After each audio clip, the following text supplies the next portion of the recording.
নির্বাচনী আপিল শোনার জন্য যেই বেঞ্চ, সেই বেঞ্চে আমরা দুটো মামলা শুনানি করেছি এবং জমা দিয়েছি। প্রথমটি হচ্ছে ঢাকা 5-এ আমাদের এখানে বাদীর নাম হচ্ছে মোহাম্মদ নবিউল্লাহ, ধানের শীষের প্রার্থী, বিএনপি মনোনীত। ওখানে জামায়াতে ইসলামী প্রার্থী জয়লাভ করেছিল। সেখানে আমরা কিছু অভিযোগ তুলে ধরেছি।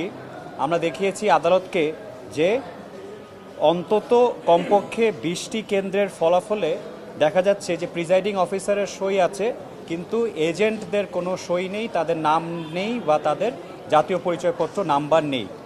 তো এটা কাগজগুলো দেখানোর পরে আদালত সেটা শুনে আমাদের মামলাটি গ্রহণ করেছেন শুনানির জন্য এবং আগামী 14/6 তারিখে পরবর্তী তারিখ নির্ধারণ করেছেন সমন ফেরতের জন্য। এছাড়া এরপরে আরেকটি মামলা শুনানি হয়েছে, সেটা হচ্ছে গাইবান্ধা 5। সেখানেও আমরা বিএনপি মনোনীত প্রার্থী মোহাম্মদ ফারুক আলম সরকার, তার পক্ষে একটি নির্বাচনী পিটিশন দায়ের করেছি। সেখানেও জামায়াতে ইসলামী বাংলাদেশের প্রার্থী জয়লাভ করেছে। সেখানে আমরা 80টি কেন্দ্রের মা পিম্পল 5 দিনেই চলে যাবে। যাবে না মা।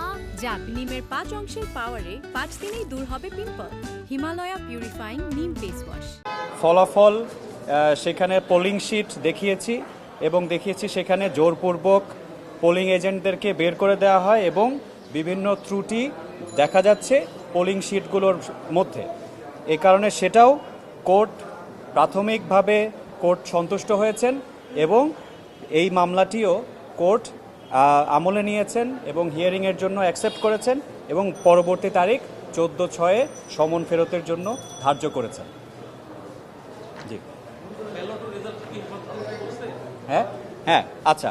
তো এইখানে যেই মামলাগুলি গ্রহণ করার পাশাপাশি অন্তর্বর্তীকালীন আদেশ দেওয়া হয়েছে। দুটি মামলাতেই আমি যেগুলো বললাম, অন্তর্বর্তীকালীন আদেশ দেওয়া হয়েছে।